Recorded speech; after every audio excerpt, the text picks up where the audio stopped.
We're now in week 5 of this federal trial, and a witness testifying under the pseudonym Jane just dropped some absolutely shocking revelations during her cross-examination. I'm talking about details that have the entire internet buzzing, including a bombshell claim involving Michael Jordan that no one saw coming. But while everyone's focused on the celebrity drama, what Jane shared about her relationship with Combs from 2021 to 2024 actually reveals something much deeper about how toxic relationships operate and why they're so incredibly difficult to escape. Hey beautiful souls, welcome back to my channel. I'm Candid Cora, and today I'm breaking down what we learned from Jane's testimony this week. Not to add to the gossip, but because the patterns she described happen in relationships everywhere. Whether it's with a boss, a partner, or anyone who has power over us. Before we dive in, I want to note that this discussion involves Jane's descriptions of alleged misconduct and coercion, so please take care of yourself while watching. Okay, let's start with the revelation that has everyone talking. During her testimony this week, Jane dropped an absolutely shocking detail about how Combs would allegedly compare their sexual encounters to NBA legends. According to Jane's testimony, during these hotel nights with male escorts, Combs would refer to himself as Michael Jordan, called Jane Kobe Bryant, and nicknamed the frequent male escort Shaquille O'Neal. I mean, the audacity and weirdness of that comparison is just, it's a lot to process. But beyond the shocking celebrity angle, what this reveals is something much more disturbing. It shows how Combs allegedly turned these encounters into some kind of performance or game where he was always the star player. It's a perfect example of how someone with power can dehumanize others by reducing them to roles in their fantasy. Now let me catch you up on the broader context. We're in week 5 of this federal trial. That's 21 days of testimony so far. Jane has been on the stand for several days now, and her cross-examination just concluded Wednesday, with continuation into Thursday. What struck me most about Jane's testimony this week wasn't just the shocking details, but the specific patterns she described. Jane testified about what she called the longest hotel night she could remember, around New Year's 2022, lasting about 3 days with 3 different men. 3 days. She also revealed incredibly specific details about how these encounters were orchestrated. Jane testified that she would buy rhino erection pills, you know, those over-the-counter ones you see at gas stations, and matching shorts for Combs and the escorts. She described having to perform foreplay for hours, saying, "It was really not so fun having to wind up these guys." But here's what really got to me. Jane testified that she would tell Combs, "I hit a mental and spiritual wall from these situations." But when she tried to set boundaries, he would allegedly dismiss her concerns, call her crazy, and bring up her rent payments as leverage. What I find most significant about Jane's testimony is how it illustrates something relationship experts have long understood. Coercive relationships rarely start with obvious red flags. They begin with small boundary crossings that gradually become bigger ones, often intertwined with financial dependency and emotional manipulation. Now, there's something else happening in this trial that shows just how complex this whole situation is. Before the jury was even seated this week, Judge Arun Subramanian announced he's considering dismissing one of the jurors, juror number 6. Prosecutors told the court they found there appeared to be a lack of candor with the court from this juror. The judge said he'll handle the issue today after hearing from both sides, but we don't know exactly what the problem is.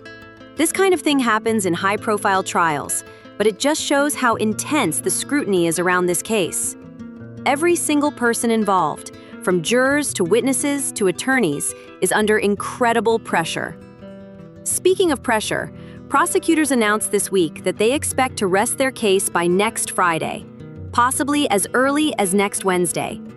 That means we're getting close to the end of the government's case against Combs. Now here's the part of Jane's testimony that has everyone confused. And honestly, it's the most important part for us to understand. During cross-examination this week, the defense kept showing Jane her own text messages to Combs. Messages that were incredibly loving and affectionate.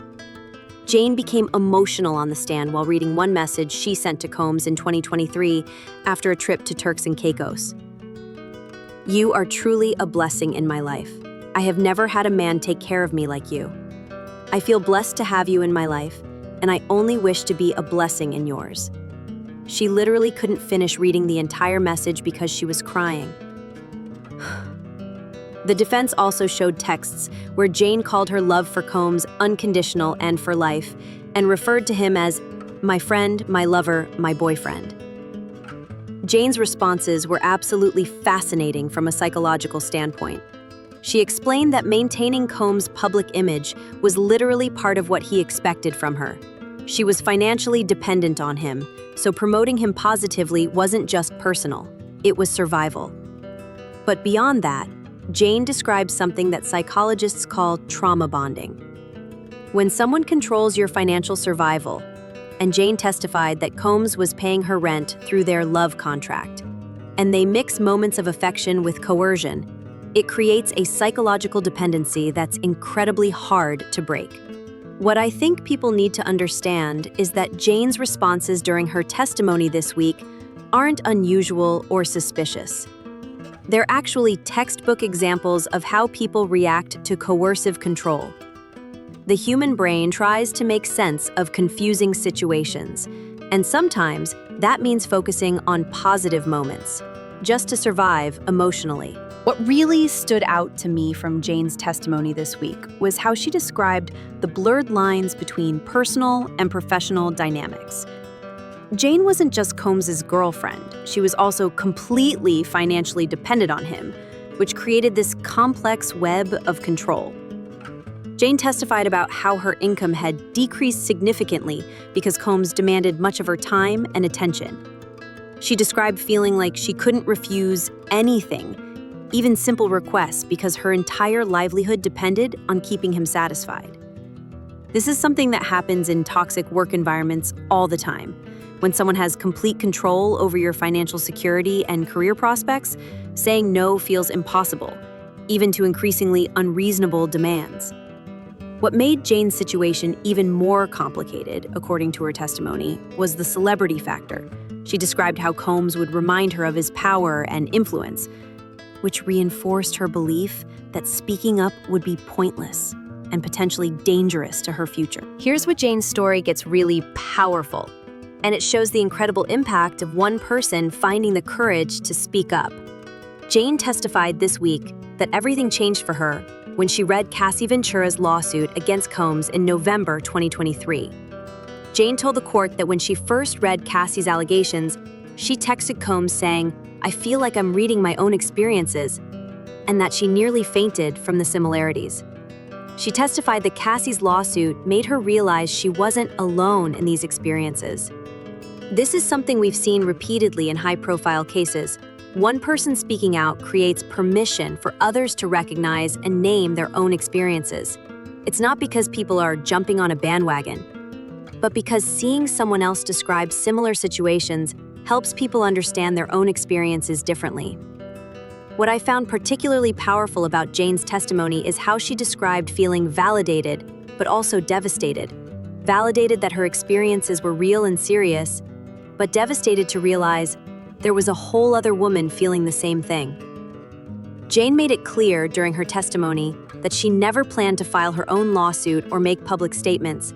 She's testifying because she was subpoenaed by federal prosecutors, not because she sought out this spotlight. Now, here's the part of Jane's testimony that's probably the hardest for people to understand, and it perfectly illustrates why these situations are so complicated. Jane testified this week that Combs is still paying her rent and legal expenses. And when the defense asked how she feels about him now, she said she prays for his continued healing and peace for him. People want clear narratives, good guys and bad guys, victims and perpetrators. But Jane's testimony shows us that human relationships exist in these incredibly complex gray areas, especially when there's ongoing financial dependency. Jane's continued financial connection to Combs and her expressions of care for him don't invalidate her testimony about alleged mistreatment. Instead, they highlight how coercive relationships create lasting psychological and practical entanglements that don't just disappear when someone speaks up. During her testimony, Jane also revealed that she initially met with Combs' defense attorneys and continued those meetings until April, just before the trial began. This shows how complicated these situations can be emotionally, even after recognizing problematic patterns. What I think is so important for people to understand is that people can simultaneously hold care, fear, gratitude, and hurt toward the same person. It doesn't make their experiences less valid. It makes them human. So, what can we learn from Jane's testimony this week that applies to our own lives and relationships? First, recognize that problematic relationship dynamics often don't look like what we see in movies. Jane described how Combs would promise romantic trips or quality time when she resisted, then ask for entertainment anyway, even during her birthday celebrations. It's often someone with power over you using intermittent reinforcement to keep you hoping things will change. Second, understand that people's responses to mistreatment can seem contradictory.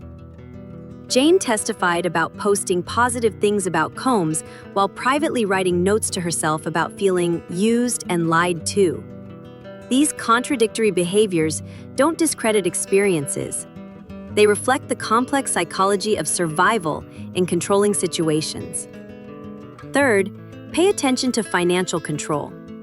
Jane described how Combs would bring up rent payments when she tried to set boundaries, and how he used phrases like, "You better get on your job," when she resisted. Financial dependency can become a tool of control that makes leaving feel impossible. Fourth, believe in the power of speaking up, even when it feels scary. Cassie Ventura's lawsuit didn't just seek personal justice, it created space for Jane and potentially other voices to be heard and validated. What I find most important about Jane's testimony this week is that it's just one piece of an ongoing legal process. With prosecutors expecting to rest their case by next Friday, possibly as early as next Wednesday, we're approaching a critical phase of this federal trial. The juror situation I mentioned earlier also shows how complex, high-profile trials can become, with unexpected issues arising that could potentially affect the outcome. Jane's testimony also reveals something crucial about power dynamics in all industries, not just entertainment.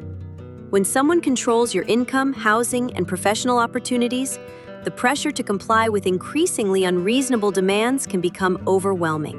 As this trial continues, I think we'll continue learning about the complex ways that power, money, and manipulation intersect in relationships.